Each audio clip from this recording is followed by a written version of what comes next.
बहुत सारे पेरेंट्स पिछले कुछ दिनों से कमेंट लिख रहे हैं कि मेरे बेटे को मेटलर्जी मिली हुई है, केमिकल मिली हुई है, बट कंप्यूटर साइंस में इंटरेस्टेड है, वो कंप्यूटर में कुछ करना चाहता है। स्टूडेंट्स काफ़ी लिख रहे हैं कि मेरे को अच्छे कॉलेज में मटेरियल साइंस मिला हुआ है, या अप्लाइड मैकेनिक्स मिली हुई है, या कोई ऐसी ब्रांच जिसके बारे में ज़्यादा सुना नहीं है, बट एक थोड़े से टीयर 2 टीयर 3 कॉलेज में मेरे को कंप्यूटर साइंस मिल रही है, क्या मैं वो चेंज करूं? तो मुझे लगा कि एक एक चीज़ है जो आप लोगों को पता होनी चाहिए कि क्या non CS computer science branch का बच्चा कंप्यूटर साइंस यानी कि IT सॉफ्टवेयर कंपनीज में जॉब कर सकता है, या प्लेसमेंट में अप्लाई, जो कैंपस प्लेसमेंट के लिए कंपनी आ रही है, क्या उसमें अप्लाई कर सकता है? Before I start this video, ये पहला काम ये आपको करना है कि ये वीडियो पूरा देखना है। क्योंकि क्या होता है कि आप आधा अधूरा वीडियो देखते हो, आपको पूरी बात समझ नहीं आ पाती है, और फिर आप क्वेश्चन आपके दिमाग में घूमता रहता है। इसलिए वीडियो तो पूरा ही देख लो, कोई 10-15 मिनट से कुछ नहीं होने वाला है, कोई ऐसा टाइम आपका वेस्ट नहीं होने वाला, कुछ ना कुछ इन्फॉर्मेटिव ही होने वाला है। दूसरा ये है, जो ही आपके दिमाग में कोई क्वेश्चन आता है, उसको पॉज करो वीडियो को, कहीं पे लिख लो क्वेश्चन को, फिर at the end of the video जो ही आप सब्सक्राइब भी कर दोगे, या वीडियो के दौरान भी सब्सक्राइब करोगे, एंड ऑफ द वीडियो उस क्वेश्चन को आप लिखो मेरे लिए। मैं 1-2 घंटे में आपको उसका जवाब दे दूंगा, या अगले दिन दे दूंगा अगर रात का टाइम है। ऐसे वीडियो, जब वीडियो मैं बना रहा हूँ, उनको फॉरवर्ड भी आप ज़रूर करना व्हाट्सएप के थ्रू, ताकि काफ़ी सारे बच्चे हैं जिनको बहुत सारी चीज़ों का पता नहीं होता while deciding on college branch वगैरह। इसलिए व्हाट्सएप एक मीडियम है जिससे आप क्विकली मैसेज को सेंड अक्रॉस कर सकते हो। जो लिंक होगा या जो यूट्यूब का लिंक होगा, उसको आप अपने फ्रेंड सर्कल में या अपने बाकी बच्चों को, जिसको भी कोई लगता हो कि ऐसी इंफॉर्मेशन शेयर करनी चाहिए। नाउ आपको मैं बताऊं मेरे को कैसे पता लगी कि ये चीज़ हो पाती है। क्या नॉन CS बैकग्राउंड के बच्चे क्या कंप्यूटर साइंस या IT सॉफ्टवेयर कंपनीज में प्लेस हो पाते हैं ड्यूरिंग द कैंपस? मैं करीब 6-7 साल पहले मैं एक CTO लेवल के लिए इंटरव्यू कर रहा था। एक IIM में गया हुआ था, कैंपस में गया था, क्योंकि वहाँ पे एक्सपीरियंस लोग होते हैं, 5-5 6-6 साल एक्सपीरियंस बच्चे होते हैं जो MBA कर रहे होते हैं। तो मैंने फाइनली 2 बच्चे ऐसे मिले जो शॉर्टलिस्ट भी हुए थे, HR से शॉर्टलिस्ट होकर मेरे पास आए थे। वो दोनों IIT रुड़की से थे। CTO के लिए अप्लाई किया था उन्होंने। CTO is chief technology officer. कोई भी सॉफ्टवेयर कंपनी होती है, उसमें जितना भी टेक्नोलॉजी का ताना बाना होता है या IT का ताना बाना होता है, वो चीफ टेक्नोलॉजी ऑफिसर ही उसको सुपरवाइज करता है। It's like an head of that department. तो वो 2 बच्चों का जब मैं CV देखा, प्रोफाइल देखा, तो आई वॉज सरप्राइज्ड। मेरे को थोड़ा सा अचंभा लगा। एक तो वहाँ पे केमिकल इंजीनियरिंग करके आया था IIT रुड़की से, और दूसरा था आर्किटेक्चर। अब कहीं दूर दूर तक उसका कंप्यूटर के साथ कोई लेना देना नहीं था। और जब मैंने पूछा कि आप कंप्यूटर में आए कैसे, तो उन्होंने बोला उनकी जो पहली प्लेसमेंट जो कॉलेज में हुई, वो एक IT कंपनी थी, उसी में उनकी प्लेसमेंट हो गई, और ढेर सारी सर्टिफिकेशन, ढेर सारे कोर्सेज प्रोग्राम किए थे, और काफ़ी 4-5 साल से काफ़ी अच्छा उन्होंने एक अपना प्रोफाइल बना लिया था IT में। तो उनका कैंपस में ही इंटरव्यू हो गया था। This is how I realize, या मेरे को पता लगा कि यार अगर आप किसी भी ब्रांच के हो तो आपको IT कंपनीज में जा सकते हो अगर आपका इंटरेस्ट है। बट इसमें एक छोटा सा मैं आपको डिस्क्लेमर देना चाहता हूं। ये डिपेंड करता है कॉलेज टू कॉलेज और कंपनी टू कंपनी। कुछ कॉलेजेस में है, कुछ कॉलेजेस में नहीं है। जैसे मोस्ट ऑफ द IITs में है, most of the old NITs में है कि बच्चों को अपॉर्चुनिटी मिलती है, मैकेनिकल, इलेक्ट्रिकल, सिविल, उनको अपॉर्चुनिटी मिलती है। यार अगर आप IT पैशन है, आपने IT में कुछ किया हुआ है 4 साल में, तो आप IT की कंपनी की प्लेसमेंट में बैठ सकते हो। कंपनीज के ऊपर भी ये डिपेंड करता है क्या वो नॉन IT या नॉन कंप्यूटर साइंस या नॉन इलेक्ट्रॉनिक कंपनीज में से बच्चों को लेना चाहते हैं कि नहीं लेना चाहते।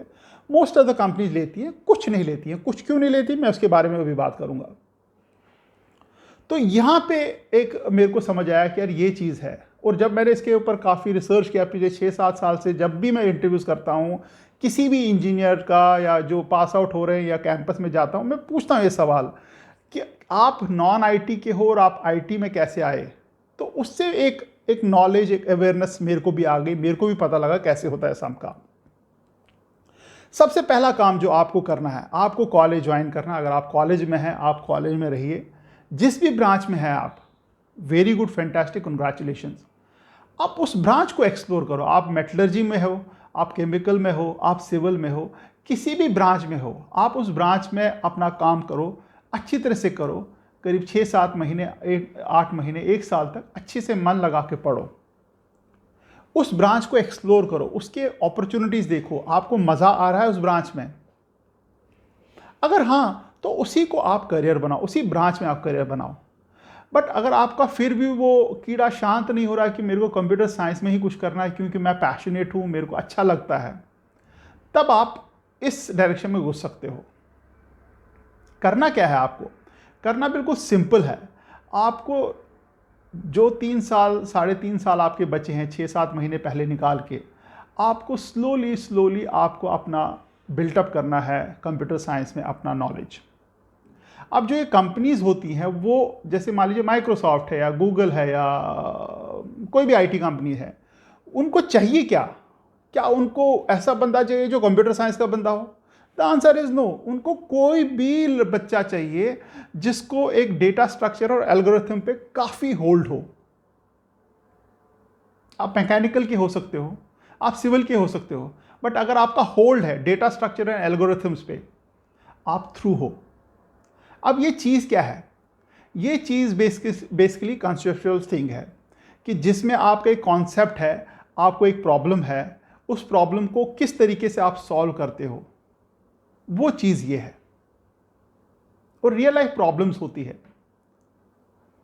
तो इसको सॉल्व करने के लिए आपको कोर्सेज अटेंड करने पड़ते हैं, आपको प्रोग्रामिंग लैंग्वेज सीखनी पड़ती है।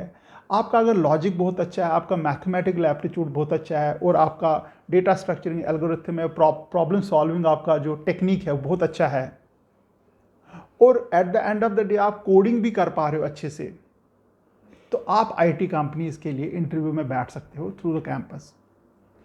साथ साथ आपको काफ़ी सर्टिफिकेशन भी करनी पड़ेंगी कि कहीं जावा भी की कर ली, कभी पाइथन की कर ली, कुछ नए नए कोर्सेज जैसे काफ़ी सारे आजकल ऑनलाइन जैसे कोर्स वेरा है, अनअकैडमी वगैरह जो है, उनके कंप्यूटर आईटी रिलेटेड कोर्सेज हैं, उनको भी साथ में कर लिया। बट इसमें एक थोड़ा सा मैं वार्निंग देना चाहता हूँ। आपकी जो ब्रांच है, आप मेटलर्जी में है या सिविल में है, उसमें आपके सीजीपीए या जो भी मार्क्स हैं वो कम नहीं आने चाहिए, क्योंकि बहुत सारी आईटी कंपनीज कॉन्शियस होती है इस फैक्ट से कि यार इनके जो मार्क्स हैं वो कितने हैं, एकेडमिकली मार्क्स कितने हैं। क्योंकि आपका मार्क्स डिप हो जाएगा तो उनका कट ऑफ में आप नहीं आओगे। उनके 5-6 पैरामीटर्स होते हैं, एकेडमिकली कैसा है, उसमें कैसा है, इसमें कैसा है, वो कंपनीज में आपको कॉलेज में भी पता लग जाएगा। आप कॉलेज में जाओगे, प्लेस कॉम्प से बात करोगे, पता लग जाएगा। बट आपको पहले जो आपकी ब्रांच है उसमें मार्क्स कम नहीं आने चाहिए, उसमें पढ़ाई में कॉम्प्रोमाइज़ नहीं करना है। फिर आपको थोड़ा सा टाइम निकाल के, आई एम नॉट सेइंग बहुत सारा टाइम, थोड़ा सा टाइम निकाल के आपको जो कंप्यूटर रिलेटेड चीज़ें हैं वो सीखनी पड़ेंगी। कोई लैंग्वेज सीख लिया, कोई एल्गोरिथम क्रैक करना सीख लिया, ये सब चीज़ें आपको जो आपके कंप्यूटर ब्रांच के सीनियर्स होंगे या प्रोफेसर्स होंगे वो भी आपको गाइड कर लेंगे। इसके बारे में मैं भी एक वीडियो बनाऊंगा कि क्या आप 4 साल में करोगे so that you can sit in A IT company placement. मैं बनाऊंगा, इसके अगले 1-2 महीने में बनाऊंगा मैं वीडियो, तो वो आपको गाइड करेंगे। इस वक्त इतना डिटेल में जाने की ज़रूरत नहीं कि करना क्या है, बट आपके लिए मुझे लगा कि ये एक खबर आपसे या आपके साथ एक इंफॉर्मेशन शेयर करूं कि आप आईटी कंपनी में भी कर सकते हो। साथ में इसके काफ़ी सारे जो कोडिंग कंपटीशन होते हैं, जिसको कॉम्पिटिटिव कोडिंग भी बोलते हैं, वो भी होते हैं जिसमें आपको पार्टिसिपेट करना पड़ेगा। अब ये कॉम्पिटिटिव कोडिंग क्या होती है? It's like a game. जैसे मान लीजिए आप चेस खेल रहे हैं या आप कोई स्पोर्ट्स खेल रहे हैं। Similarly coding contest is these are all games. Different websites हैं जो इसको कोडिंग कॉन्टेस्ट चलाते हैं, जैसे हैकर रैंक है, टॉप कोडर है, कोड शेफ है, ग्रीक कोडिंग चैलेंज है, लेट्स कोड है। ये सारी कंपनीज जो हैं वो कोडिंग कंपटीशन चलाते हैं। ये क्या करते हैं? एक प्रॉब्लम देते हैं और उस प्रॉब्लम पे आपको एक प्रोग्राम डेवलप करना है टू क्रैक दैट।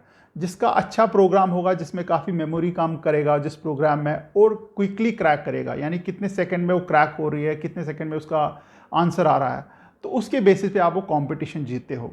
बग्स कितने हैं कितने नहीं हैं, उसके बेसिस पे आप कंपटीशन। तो ड्यूरिंग दैट प्रोसेस, ड्यूरिंग 3 साल 4 साल जो भी आपके हो, उसमें कोडिंग कॉम्पिटिशन्स में आपको पार्टिसिपेट करना पड़ेगा। इनफैक्ट कुछ कंपनी जैसे माइक्रोसॉफ्ट है या आपका गूगल है, इनके अपने भी कोडिंग कंपटीशन चलते हैं। जैसे माइक्रोसॉफ्ट का है Microsoft Imagine Cup competition, Google का है जी सॉक करके गूगल कोडिंग कंपटीशन है। तो उनके भी कंपटीशन चलते हैं। तो ये कंपटीशन में आप पार्टिसिपेट करोगे, इनसे 2 फायदे होंगे। एक तो ये है कि आपके जो स्किल्स हैं आईटी के, जो आपको क्रैकिंग ए प्रॉब्लम है, वो आपके काफ़ी रिफाइन होते चले जाएंगे। और दूसरा ये है, आपको कुछ वहाँ से सर्टिफिकेशन मिलेगा या कोई अवार्ड मिलेंगे या आपकी कोई रैंक मिलेगा, तो which can add lot of value to your CV also. अब जब ये आईटी कंपनीज आएंगी या आती हैं, इसमें 2 तरीके के ये लोग एक बच्चे को इवैल्यूएट कर रहे हैं, इरेस्पेक्टिव ऑफ द फैक्ट आप कंप्यूटर साइंस में हो, मैकेनिकल में हो, इलेक्ट्रिकल में हो, कहीं पे भी हो। ये 2 तरीके से आपको इवैल्यूएट करते हैं। पहला जो इवैल्यूएशन है वो है आपका कोडिंग कॉन्टेस्ट, यानी कि आपको एक प्रॉब्लम दी जाएगी, उस प्रॉब्लम को आपको सॉल्व करना है। वो प्रॉब्लम आपका ये जो डेटा रिलेटेड, एल्गोरिथम रिलेटेड ही होती हैं प्रॉब्लम्स, जो आपने सीखा होगा पिछले 3 साल से या 4 साल से सीखा होगा, डोंट वरी अबाउट इट। और जो वो प्रॉब्लम सॉल्व कर पाए with a minimum memory space या मिनिमम टाइम या जो भी उनके क्राइटेरियाज हैं, वो नेक्स्ट राउंड जाएगा। नेक्स्ट राउंड में एक टेक्निकल इंटरव्यू होगा जहाँ पे आपने जो करा हुआ है वो आपको पूछा जाएगा। एंड थर्ड इज आपका एचआर राउंड, जहाँ पे ऑफर वगैरह रोल आउट होती है, किसी का वो एक और राउंड होगा, may be second technical round. Process easy है, ऐसा नहीं है कि बहुत मैं कुछ जार्गन बोल रहा हूँ समझाने के लिए, थोड़ा समझने के लिए शायद मुश्किल हो सकता है इस वक्त, बट इसके बाद एक वीडियो आएगा जिसमें मैं पूरा सिस्टमैटिक ढंग से आपको समझाऊंगा कैसे होता है ये। तो इसका मतलब ये है कि आपको एक प्रॉब्लम सॉल्व करनी है जो आईटी रिलेटेड कोडिंग प्रॉब्लम होगी, आपने वो प्रॉब्लम सॉल्व कर दी, आपका थ्रू हो गया। अब कहीं कहीं कॉलेजेस में भी ये भी हो सकता है कि जो कंपनीज हैं वो शायद बाकी ब्रांचेस से बच्चे ना लें। उस वक्त आप जो प्लेसमेंट कोऑर्डिनेटर्स होते हैं उनको एक अपना सीवी दे सकते हो कि नहीं, मेरा इसमें काफ़ी होल्ड है, जो भी इन्होंने प्रोसेस सेट किया हुआ है, I will be able to crack it, तो मेरे को अलाउ कर दीजिए। कर देते हैं, ऐसा कुछ हार्डकोर नहीं। इनफैक्ट मुझे भी याद है जब मैं एक बारी आई रिमेंबर, मैं आई एम काशी कहाँ पे है ये, आई एम उदयपुर गया था। तो we were taking from a one set of people, हमें वही बच्चे चाहिए थे। बट सडनली जो प्लेसमेंट कोऑर्डिनेटर हैं, जिसको प्लेस कॉम भी बोलते हैं, वो वहाँ से आए, उन्होंने 2-3 सीवी दिखाए, बोला जी आप इनको भी टेस्ट कीजिए या ट्राई कीजिए। तो ऑल्दो हमें वो लेने ही नहीं थे उस वक्त, क्योंकि उस ब्रांच से हमें या उस फील्ड से हमें नहीं चाहिए थे, बट उन्होंने बोला कि ये अच्छे हैं, इसको आप कंसिडर कीजिए। तो हमने कंसिडर भी किए वो 3 बच्चों को, उसमें से एक बच्चा हमने लिया भी। सिमिलरली अगर आपके कॉलेज में या आपके ब्रांच में या अलाउ नहीं हो रहा है किसी भी कारण, जो भी रीज़न होगा, तो आप एक रिक्वेस्ट कर सकते हैं प्लेसकॉम को। प्लेसकॉम जाके कंपनीज के जो एचआर मैनेजर उनको रिक्वेस्ट करेंगे, जो आप हमारे कैंपस में आए हो, तो 2-3 बच्चे ऐसे भी हैं जो मेटलर्जी से हैं, इलेक्ट्रिकल से हैं, बट इंटरव्यूज़ में बैठना चाहते हैं। काफ़ी सिंपल है, ऐसा कॉम्प्लिकेटेड भी नहीं है। काफ़ी सारे मैं करीब हज़ारों बच्चों से मिला हूँ जिनका नॉन आईटी बैकग्राउंड है बट आईटी में जॉब कर रहे हैं। आप लिंक्डइन खोलो, आप लिंक्डइन में देखो कि ब्रांचेस कुछ और हैं बट आईटी में जॉब कर रहे हैं। आप कोरा में देख लो, कोई क्वेश्चन डाल के देख लो, can I get an IT job from a metallurgy branch, तो आपको पता लग जाएगा कि है, पॉसिबल है। तो इसलिए ऐसा परेशान होने की ज़रूरत नहीं कि आपको मेटलर्जी मिल रही बट आपका इंटरेस्ट कंप्यूटर में है।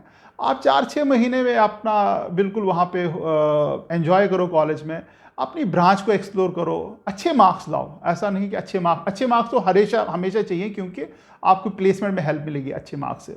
अच्छे मार्क्स लो। अगर उसके बाद भी 6 महीने 7 महीने बाद लगता है कि नहीं, आपका इंटरेस्ट बैठ नहीं रहा है मेटलर्जी इलेक्ट्रिकल में, तो आप पैरेलली कंप्यूटर साइंस या कंप्यूटर रिलेटेड जो इलेक्टिव्स हैं, माइनर है, वो ले सकते हो, और अपना ऑनलाइन कुछ और भी कोर्सेज आप ऐड कर सकते हो जो फ्रॉम द आउटसाइड, जैसे काफ़ी ऑनलाइन कोर्सेज अवेलेबल हैं। इवन फॉरेन यूनिवर्सिटीज़ के भी, स्टैनफोर्ड, एमआईटी के कोर्सेज अवेलेबल है, कर सकते हो उसमें आप। तो ये मुझे लगा कि ये बनाना चाहिए, क्योंकि आप लोग जो पेरेंट्स हैं, स्टूडेंट हैं, काफ़ी परेशान से हो रहे थे। तो जब भी आपको कोई कॉलेज अलॉट हो रहा है या आप कॉलेज में हो, एक बार ज़रूर वहाँ के एडमिनिस्ट्रेटर या आप उनके कॉल कीजिए, वेबसाइट से नंबर लेके उनको पूछिए क्या ये ऐसा मुमकिन है। मोस्ट प्रॉबेबली मुमकिन है, टीयर 1 टीयर 2 टाइप कॉलेज जैसे NIT, IITs, ट्रिपल IITs में तो है ही है, तो बिट्स में भी है, तो आप एक बार चेक कर सकते हो। ये बेसिकली मैंने सोचा एक वीडियो इसके ऊपर बनाऊं, बट आप अपना रिसर्च ज़रूर करना, ऐसा ना है कि इसी वीडियो पे आप बैठ जाओ। इस वीडियो को सब्सक्राइब करो। सब्सक्रिप्शन से क्या होता है कि जितने भी वीडियोस आगे आ रहे हैं उससे आप लोगों को हेल्प मिलती है। इसको व्हाट्सएप पे भी फॉरवर्ड कर सकते हो, जिन बच्चे परेशान हो रहे हैं उनको शायद कुछ थोड़ा सा पीस ऑफ माइंड मिले इस वक्त। और लाइक वगैरह तो आप कर ही देते हो, ठीक है। ऑल द बेस्ट, जो भी कॉलेज मिले मेहनत करना यार, मेहनत का ही फल मिलेगा। कोई IIT बॉम्बे, IIT दिल्ली आपको बेड़ा पार नहीं करा सकता अगर आप मेहनत नहीं कर रहे हो। All the best and thank you very much.